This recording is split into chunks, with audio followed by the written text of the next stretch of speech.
সিবিএসইর অধীনে থাকা রাজ্যের বিদ্যাজ্যোতি স্কুলগুলির ফলাফল খুবই খারাপ হয়েছে। এ নিয়ে সরব হলো প্রদেশ কংগ্রেস।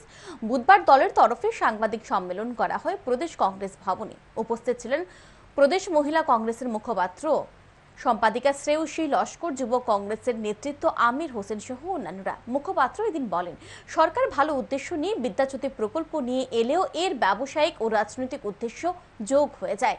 তার অভিযোগ করেন, রাজনৈতিক অংশ হিসেবে বিদ্যাজ্যোতিগুলিকে নেওয়া হয়, কিন্তু পড়ুয়াদের পঠন পাঠন ও তাদের জীবন গড়ে দেওয়ার কাজটাই করা হয়নি। তিনি অভিযোগ করেন, বিদ্যাজ্যোতি স্কুলগুলির ফলাফল খুবই হতাশাজনক।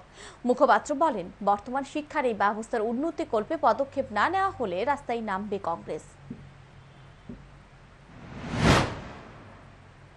আমরা পাশাপাশিও দেখতে পাই এগুলির সঙ্গে কিছু ব্যবসায়িক উদ্দেশ্য এগুলির সঙ্গে যোগ হয়ে যায়, রাজনৈতিক উদ্দেশ্য যোগ হয়ে যায় এবং রাজনৈতিক বিজ্ঞাপনের একটা অংশ হিসেবে বিদ্যাজ্যোতিগুলিকে নেওয়া হয়।